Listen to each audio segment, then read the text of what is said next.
नमस्कार. आज आपण ताज्या हिरव्या मटारपासून अगदी झटपट तयार होणारे खमंग आणि चविष्ट असे कटलेट तयार करणार आहोत. विशेष म्हणजे अजिबात बेसन पीठ किंवा ब्रेड क्रम न वापरता आज मी हे कटलेट तयार केलेले आहेत. तुम्ही हे कटलेट 4-5 दिवस फ्रीजमध्ये आरामशीर ठेवू शकता. अजिबात खराब होत नाहीत. वाटेल तेव्हा गरमागरम हे शॅलो फ्राय करून खाऊ शकता. आता सध्या हिवाळ्याच्या दिवसामध्ये बाजारात भरपूर सारा ताजा हिरवा मटार यायला सुरुवात झालेली आहे. अशा वेळेस तुम्ही एकदा तरी असे मटारचे कटलेट जरूर करून पहा.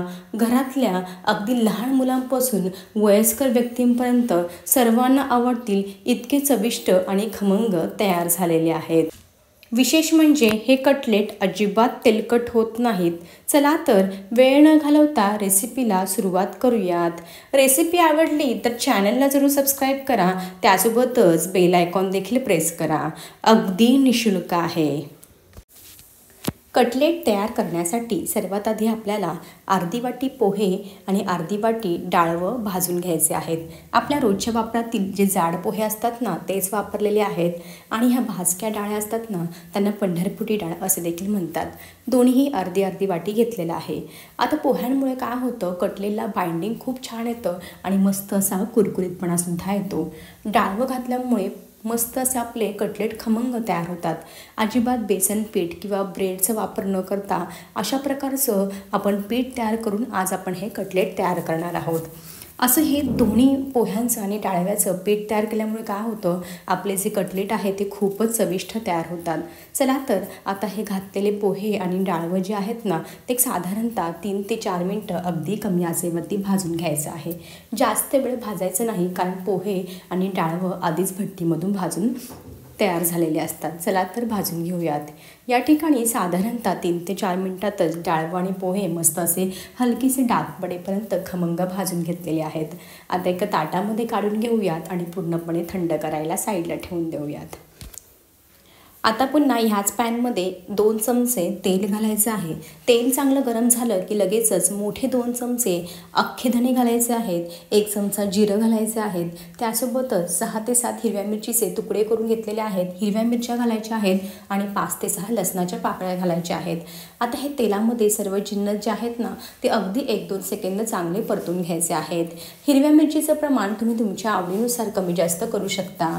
आता ज्या वाटीने आपण पोहे आणि डाळवं मोजून घेतलं होतं ना, अगदी सेम त्याच वाटीने 1 वाटी ताजा हिरवा मटार घालायचा आहे. आता सध्या बाजारामध्ये भरपूर सारा मटार यायला सुरुवात झालेली आहे. अशा वेळेस तुम्ही एकदा अशा प्रकारचे कटलेट जरूर करून पहा. आता काय होतं, बऱ्याचदा आपले जे कच्चे मटार असतात ना त्यांना थोडासा कच्चट वास असतो. तो कच्चेपणा निघून जाण्यासाठी, वास निघून जाण्यासाठी आपल्याला जो हा मटार आहे ना तो तेलामध्ये अगदी कमी आचेवरती 4 ते 5 मिनटं चांगला परतून घ्यायचा आहे.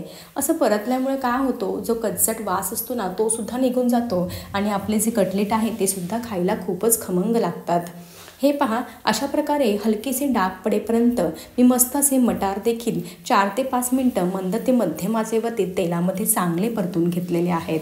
आता हे सर्व जिन्नस जे आहेत ना ते पूर्णपणे थंड करायला साईडला ठेवून देऊयात. मटारचे मिश्रण थंड होते तोपर्यंत आपण जे सुरुवातीला पोहे आणि डाळवं भाजून घेतलं होतं ना ते पूर्णपणे आता थंड झालेलं आहे. हातावरती थोडंसं चुरल्यानंतर मस्त असा भुगा होत आहे पोह्यांचा. अगदी ह्याच पद्धतीने कुरकुरीत भाजून घ्यायचं आहे. आता हे भाजलेले डाळवं आणि पोहे मिक्सरच्या भांड्यामध्ये घालायचं आहे आणि जेवढं शक्य होईल तेवढं एकदम बारीक पीठ तयार करून घ्यायचं आहे. हे पहा, अशा प्रकारे डाळवं आणि पोह्याचं मस्त असं बारीक पीठ तयार करून घेतलेलं आहे. हे जे पीठ आहे ना ते तुम्ही कोणत्याही प्रकारचे कटलेट बनवताना वापरून पहा. अजिबात कोणत्याही प्रकारचा ब्रेड किंवा बेसन पीठ न वापरता मस्त असं कटलेटला बाइंडिंग येतं आणि अजिबात आपले जे कटलेट आहे ना ते तेलकट वगैरे होत नाही, खूपच सुंदर तयार होतात. आता हे तयार केलेले पीठ आहे ते एका प्लेटमध्ये काढून घेऊयात. परतून घेतलेलं हिरव्या मटारचं मिश्रण पूर्णपणे थंड झालेलं आहे. आता एका मोठ्या मिक्सरच्या भांड्यामध्ये सर्व मिश्रण काढून घ्यायचं आहे. लगेचच अर्धी वाटी बारीक चिरलेली कोथिंबीर घालायची आहे. कोथिंबीर घातल्यामुळे काय होतं, आपले जे मटार आहे ना ते मस्त असे हिरवेगार तयार होतात. आपण ह्यामध्ये कोणत्याही प्रकारचे जास्त लाल तिखटाचे मसाले अजिबात वापरणार नाही आहे, त्यामुळे खूपच मस्त असा हिरवागार कटलेटला रंग येणार आहे. सर्व मिश्रण घालून घेतलेलं आहे, कोथिंबीर देखील घातलेली आहे। अजिबात पाण्याचा वापर न करता मिक्सर बंद चालू करून थोडंसं रवाळ म्हणजे जाडसर आपल्याला हे वाटून घ्यायचं आहे। लक्षात ठेवा, एकदम बारीक पेस्ट देखील करायची नाही, थोडंसं रवाळच ठेवायचं आहे। अशा प्रकारे मस्त असं मी थोडंसं जाडसर मिश्रण वाटून घेतलेलं आहे। तुम्ही या ठिकाणी पाहू शकता, अगदीचं देखील जाड नाही आणि अगदीचं देखील बारीक नाही, मध्यम असं तयार करून घेतलेलं आहे। अगदी ह्याच पद्धतीने तुम्ही देखील बारीक करून घ्या। आता हे बारीक करून घेतलेलं मटारचं मिश्रण जे आहे ना, ते एका मोठ्या मिक्सिंग बाउलमध्ये काढून घेऊयात। अशा प्रकारे सर्व मिश्रण मिक्सिंग बाउलमध्ये काढून घेतलेलं आहे। आता ज्या वाटीने आपण डाळवं, पोहे आणि मटार मोजून घेतले, अगदी सेम त्याच वाटीने अर्धी वाटी उकडलेला बटाटा मी या ठिकाणी घेतलेला आहे। बटाटा मी चांगला कुस्करून घेतला आणि त्यानंतर मोजून घेतलेला आहे, मस्त असं मॅश करून घ्यायचं आहे। आता सर्व हा अर्धी वाटी उकडलेला बटाटा या मटारच्या मिश्रणामध्ये घालून घ्यायचा आहे। आता आपण या ठिकाणी काही मसाले ॲड करणार आहोत। अर्धा चमचा हळदी पावडर घालायची आहे, पाव चमचा हिंग घालायचा आहे, त्यानंतर एक मोठा चमचा मी या ठिकाणी किचन किंग मसाला वापरत आहे। तुम्ही या ठिकाणी थोडासा गरम मसाला किंवा किचन किंग मसाला दोन्ही नसतील ना, तर पावभाजी मसाला वापरला ना तरीसुद्धा कटलेट खूपच चविष्ट तयार होतात। आता लगेचच मी या ठिकाणी अगदी पाव चमचा चाट मसाला वापरत आहे। चाट मसाला नसेल तर तुम्ही या ठिकाणी आमचूर पावडरसुद्धा वापरू शकता। आता 4 ते 5 चमचे गावरान पांढरे तीळ घालायचे आहेत। तीळ घातल्यामुळे आपले जे कटलेट आहे ते अजूनच पौष्टिक तयार होणार आहे।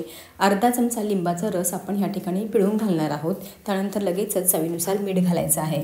आता आपण सुरुवातीला जे पोहे आणि डाळव्याचं पीठ तयार करून घेतलं होतं ना, ते पीठ आपण ह्यामध्ये घालायचं आहे। आता मी ह्या ठिकाणी अगदी थोडंसं पीठ ठेवणार आहे, बाकी सर्व पीठ मी या ठिकाणी घालून देत आहे। मला गरज लागली तर मी ह्या उरलेल्या पिठाचा वापर करणार आहे। तसा अंदाज घेत पीठ घालायचं, लगेच एकदम घालायचं नाही, नाहीतर काय होतं बऱ्याच वेळा जास्त पीठ आपलं ह्या ठिकाणी कटलेटला लागलं जाईल, त्यामुळे मी थोडंसं पीठ ठेवणार आहे, बाकीचं सर्व पीठ मी या ठिकाणी घालून घेत आहे। भरपूर सारी हिरवीगार कोथिंबीर देखील घालणार आहे। आता लगेचच हे सर्व मिश्रण जे आहे ना, ते चांगलं आपल्याला मिक्स करून घ्यायचं आहे हातानेच। लक्षात ठेवा, हे मिश्रण तयार करताना अजिबात ह्या ठिकाणी पाण्याचा वापर करायचा नाही, कारण आपले जे मटार आहेत ना, त्या बटाट्यामध्ये भरपूर सारं मॉइश्चर आहे। या मॉइश्चरमध्येच मस्त असं हे कटलेटचं मिश्रण मिळून तयार होणार आहे। चला तर हे चांगलं असं मिक्स करून घेऊयात, एकजीव करून घेऊयात। अशा प्रकारे कटलेटचं सर्व मिश्रण मी चांगलं असं मिक्स करून घेतलेलं आहे, एकजीव करून घेतलेलं आहे। आता मला या ठिकाणी अजून थोडासा पिठाचा वापर लागणार आहे, त्यामुळे मी उरलेलं सर्व पोहे आणि डाळव्याचं पीठ मी या ठिकाणी घालून देत आहे। अशा प्रकारे अंदाज घेत घातलं ना, तर व्यवस्थित असे कटलेट तयार होतात, अजिबात पीठ या ठिकाणी जास्त पडत नाही। हे पहा, अशा प्रकारे सर्व मी पीठ या ठिकाणी तयार केलेलं वापरलेलं आहे। आता व्यवस्थित पुन्हा एकदा मिक्स करून घेऊयात, एकजीव करून घेऊयात। लक्षात ठेवा, सुरुवातीला सांगितल्याप्रमाणे अजिबात वरतून पाण्याचा वापर करायचा नाही। उकडलेल्या बटाट्यामध्ये आणि मटारमध्ये भरपूर मॉइश्चर असतं, त्यामध्येच मस्त असं हे कटलेटचं मिश्रण तयार होतं। हे पहा, अशा प्रकारे मस्त असं मी कटलेटचं हे जे मिश्रण आहे ना, ते तयार करून घेतलेलं आहे। अगदी परफेक्ट असं तयार झालेलं आहे, मस्त असं बाइंडिंग देखील आलेलं आहे। अजिबात मी कोणत्याही प्रकारचं बेसन पीठ किंवा ब्रेड क्रम न वापरता आज हे कटलेट तुम्हाला तयार करून दाखवलेले आहे। तरीसुद्धा पहा, मस्त असं मिश्रणाला बाइंडिंग आलेलं आहे, त्यामुळे आपले जे कटलेट आहे ते खूपच सुंदर आणि चविष्ट तयार होणार आहेत। आता आपण लगेचच कटलेट बनवायला सुरुवात करणार आहोत। आता कटलेट बनवायच्या आधी काय करायचं, दोन्ही हातांच्या तळव्यानं थोडंसं तेल लावायचं आहे। तेल किंवा तुम्ही तूप काहीही लावू शकता। थोडंसं मिश्रण घ्यायचं आहे आणि मस्त असे कटलेट तयार करून घ्यायचं आहे। कटलेट अगदीच एकदम जाड देखील ठेवायचे नाही, थोडेसे असं मध्यम जाड ठेवायचे आहे। जास्त जाड ठेवले ना, मग ते आतमधून तसेच कच्चे राहतात, व्यवस्थित भाजले किंवा शॅलो फ्राय केले जात नाही, त्यामुळे मध्यम जाड बनवायचे आहे। जास्त देखील जाड किंवा जास्त देखील पातळ बनवू नका। हे पहा, अशा प्रकारे मस्त असा मी गोलाकार कटलेटचा आकार या ठिकाणी दिलेला आहे। खूपच सुंदर असं आपले हे कटलेट तयार झालेले आहे। एका प्लेटमध्ये ठेवून देऊयात। ह्याच पद्धतीने तुम्हाला मी अजून 4-5 कटलेट तयार करून दाखवते। हे कटलेट बनवायला ना फारच सोपे आहेत, अगदी झटपट तयार होतात। मस्त असे कोणत्याही प्रकारची पूर्वतयारी न करता झटपट तुम्ही 15 ते 20 मिनिटांमध्ये बनवू शकता। कारण की रोज सकाळी नाश्त्याला काय बनवायचं, संध्याकाळी तेच खाऊन कंटाळा आलेला असतो, तर असं वेगळं काहीतरी खायचं म्हटल्यावर तुम्ही असे हिरव्या मटारचे कटलेट एकदा जरूर करून पहा। आता सध्या हळदी कुंकाचे दिवस चालू आहे, तर तुम्ही हळदी कुंकाला सुद्धा म्हणजे महिलांना स्नॅक्स म्हणून सुद्धा हे देऊ शकता। हे पहा, अशा प्रकारे मी 4-5 कटलेट तयार करून घेतलेले आहे। याच पद्धतीने उरलेले सर्व कटलेट तयार करून घेते। अशा प्रकारे मी पूर्ण असे प्लेटभर कटलेट तयार करून घेतलेले आहेत. आता तुम्ही असे हे कटलेट तयार करून स्टोअर करून फ्रीजमध्ये ठेवू शकता. 4-5 दिवस आरामशीर टिकतात. वाटेल तेव्हा गरमागरम हे कटलेट तुम्ही शॅलो फ्राय करून खाऊ शकता. 4-5 दिवस या कटलेटला अजिबात काहीच होत नाही, मस्त असे टिकतात. हे पहा, आता आपण हे तयार करून घेतलेले जे कटलेट आहे ते तुम्हाला मी फ्राय करून दाखवते. आज आपण कटलेट शॅलो फ्राय करणार आहे, डीप फ्राय अजिबात करणार नाही. फ्राय करण्यासाठी एक पसरट पॅन घेतलेला आहे. आता आपल्याला कटलेट शॅलो फ्राय करता येतील इतपत या पॅनमध्ये तेल घालायचं आहे. तेल चांगलं गरम झालं की लगेचच आपल्याला पॅनमध्ये जेवढे बसतील तेवढे कटलेट घालून घ्यायचे आहे. सुरुवात मी ह्या ठिकाणी कडेनेच केलेली आहे, मध्ये नंतर कटलेट घातलेला आहे, कारण मध्ये पॅन असतो ना तो खूपच जास्त लवकर गरम होतो. आता या ठिकाणी लक्षात ठेवा, कटलेट भाजताना अजिबात या ठिकाणी मोठ्या किंवा मध्यम गॅसवरती भाजायचे नाही. अंदाज घेत घेत सुरुवातीला मध्यम गॅस करा, त्यानंतर अगदी कमी गॅसवरती खमंग आणि खरपूस भाजून घ्यायचा आहे. हलकासा मस्त असा लालसर सोनेरी रंग येईपर्यंत. लक्षात ठेवा, मोठ्या गॅसवरती अजिबात भाजून घेऊ नका, नाहीतर काय होतं ते बाहेरून खूप असे जळल्यासारखे होतात आणि आतून तसेच कच्चे राहतात. हे पहा, अशा प्रकारे 7 ते 8 कटलेट मी या ठिकाणी पॅनमध्ये घालून घेतलेले आहेत. आता मस्त असे खालच्या बाजूनी मंद ते मध्यम आचेवरती अंदाज घेत घेत खरपूस असे आपल्याला शॅलो फ्राय करून घ्यायचे आहेत. अशा प्रकारे अंदाज घेत घेत मध्यम ते मंद आचेवरती साधारणतः एक 7 ते 8 मिनटं खालच्या बाजूने मी कटलेट एका बाजूने मस्त असे खमंग आणि खरपूस भाजून घेतलेले आहे. आता आपण कटलेटची बाजू बदली करून घेऊयात. तुम्ही या ठिकाणी पाहू शकता, कटलेटला रंग पहा, अगदी सुरेख आलेला आहे. अगदी मस्त अशा लालसर रंगावरती खरपूस असे कटलेट ह्याच पद्धतीने भाजून घ्यायचे आहेत. आता आपण कटलेटची बाजू बदली करून घेऊयात. आता ह्याच पद्धतीने दुसऱ्या बाजूने देखील अगदी कमी आचेवरती साधारणतः एक 4 ते 5 मिनटं आपल्याला हे कटलेट भाजून घ्यायचे आहेत. तुम्हाला अगदीच खूपच कुरकुरीत कटलेट हवे असतील ना, तर अगदी कमी गॅसवरती सुरुवातीपासून शेवटपर्यंत भाजा, म्हणजे कसं मस्त असे कुरकुरीत होतात, अजिबात नरम वगैरे होत नाहीत. चला तर ह्याच पद्धतीने दुसऱ्या बाजूने देखील आपण कटलेट भाजून घेऊयात. अशा प्रकारे दोन्ही बाजूनी मस्त असे खमंग आणि खरपूस कटलेट भाजून तयार झालेले आहेत. रंग पहा, अगदी सुरेख आलेला आहे. मस्त असे झटपट असं आपले हिरव्या मटारचे कटलेट बनवून तयार आहे. दुसऱ्या बाजूने देखील मस्त असे खरपूस आणि खमंग भाजून घेतलेले आहेत.